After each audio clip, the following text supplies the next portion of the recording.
the tabletop takeaway. Game mechanics on display.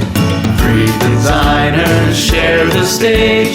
Pick a genre and we'll play the tabletop takeaway. Welcome back to our podcast. I'm Ananda. I'm Charlie. And I'm Trevor.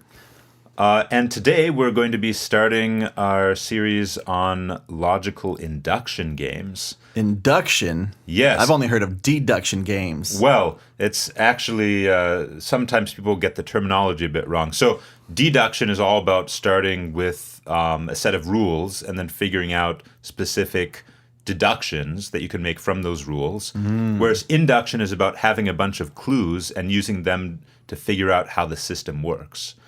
And Zendo, I think, is a great classic example of that because in Zendo, there is a rule which determines whether a structure made out of little plastic blocks is valid or not.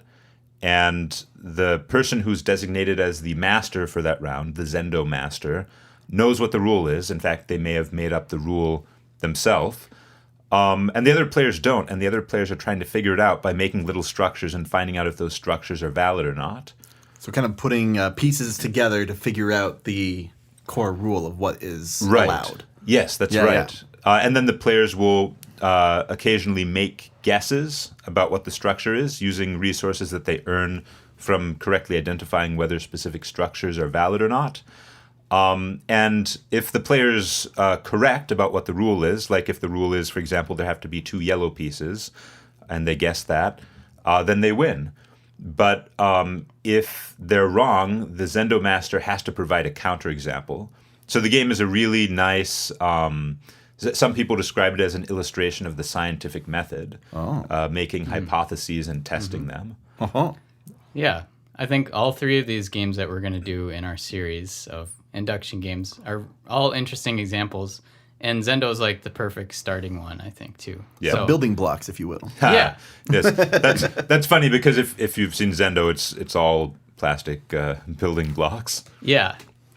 So, what we played the game, and Ananda, you had played it a bunch. Yeah, I'd played it once, and I have never played it before. So this was induction was a whole new thing for me. Mm-hmm. What are some initial thoughts on, like, what is it about this kind of design that's appealing to people? So I suppose for me, what I really like about Zendo is the creativity that it gives players. Well, not just players, but also the moderator. I think creativity is very important, especially if you're a moderator for a game and can't actually play. It's a thing I like also about Blood on the Clock Tower. In Zendo, the moderator at the beginning of the game has creativity to make up a rule. But during the game, they also have creativity in the sense that when somebody makes a guess about the rule that's wrong, they have to provide a counterexample. And there is a certain amount of creativity in coming up with a counterexample that won't give away too much, but will still disprove whatever their guess is. And on the player's end, there's a huge amount of creativity because they're just coming up with all sorts of structures to try to test out different hypotheses they have about the rule. Mm-hmm. So I think I really like games like this or like Galaxy Trucker where players can do things that are just that don't feel like there's some pre-made plan that the designer had for them. Like they're not just following the designer's actions that they laid out for them. They're actually coming up with their own things to do. Allows for that creativity to really shine through. Yeah. Yeah.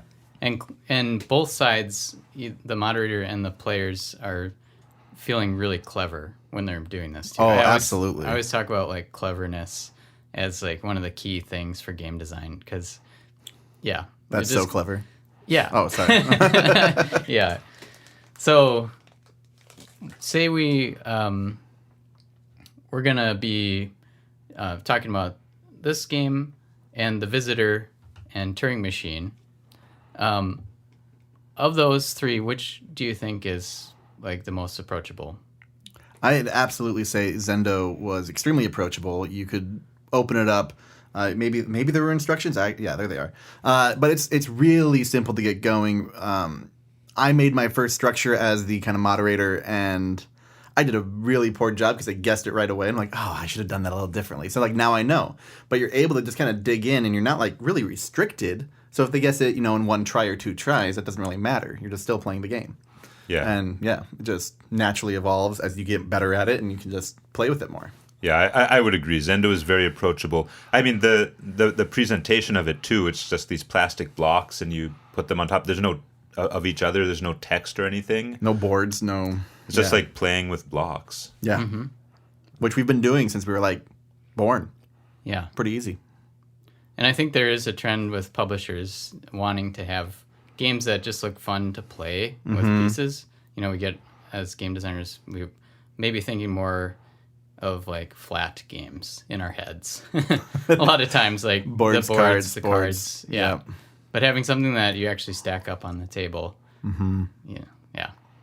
Publishers love that kind of thing because it stands out when you're at a convention. Oh, yeah. Or even just at, a game shop or something, and you see something on a table, it's like, what's that tower doing? And you're like, you want to investigate it. You want to see what's going on. Mm-hmm. Yeah, absolutely. Table presence. Table presence, yes. Yeah. Zendo definitely has a lot of that. Yeah. So, what other thoughts? What's your takeaway that you would take from this game as a designer? For me, if I may, the kind of duality of, you have the rotating roles, which is very nice and feels very even.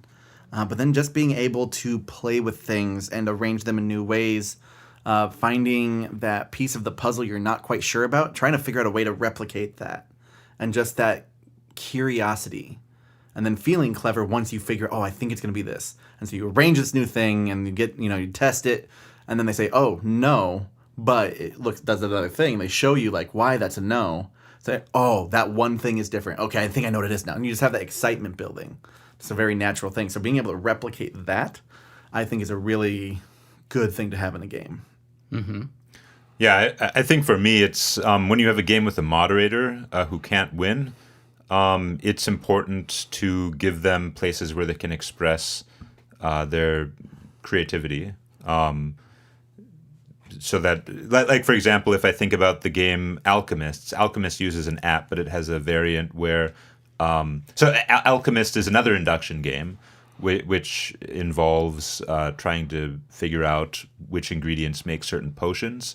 And it has an app, but there's also a board that you can have one person run so that they know what all the ingredient combinations are. But there are no choices to make. Like, it's a very boring role.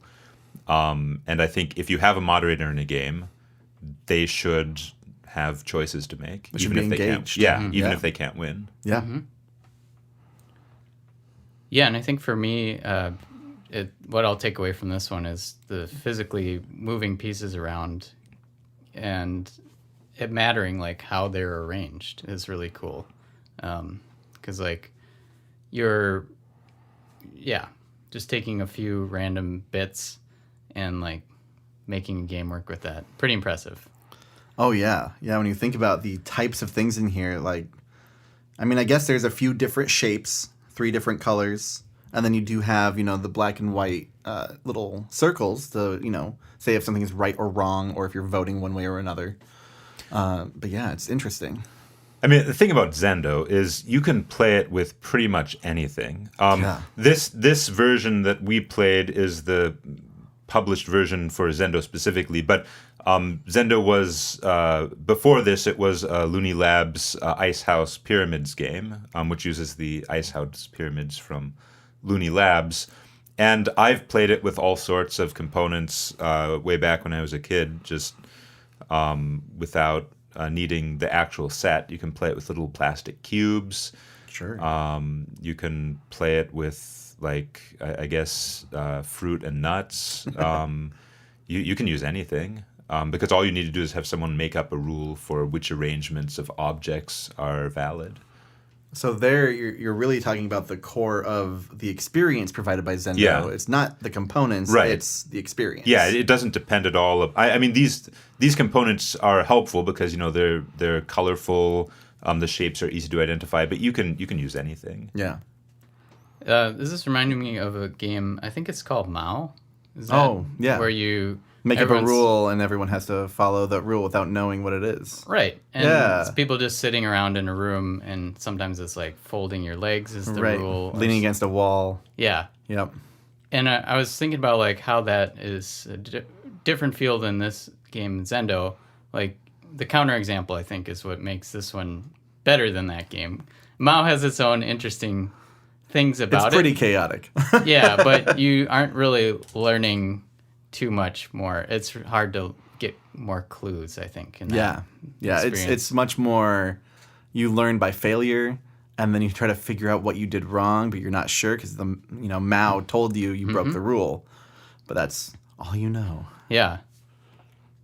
So yeah, this has a lot more clarity, especially with the moderator responding with another example that makes your thing false and the rule still true. Yeah. So yeah. And I think the induction has this piece of it that's like, I talked with Ben of Floodgate, and one of his big things is players having discovery moments. Mm-hmm. And logical induction, it just feels like that too. And where Constant discovery. Yeah. Yeah. Yeah. It's all about the discovery. Yeah. Well, any final thoughts about Zendo or logical induction? When Ananda pulled this out, I was a little skeptical at first. I'm like, this just looks like a play set for kids, but let's give it a try. And I'm like, actually, this is pretty interesting. So I'm glad that we did this one. So thank you for introducing me. I appreciate it. Yeah. Well, stay tuned for our next episode. We'll feature a unique and little lesser known game called Visitor. Bum, bum, bum. Hey, thanks for listening to The Tabletop Takeaway. This podcast is made possible by listeners like you. So please tell your friends and visit our website at thetabletoptakeaway.com, where you can suggest games and mechanics for us to cover next on the show.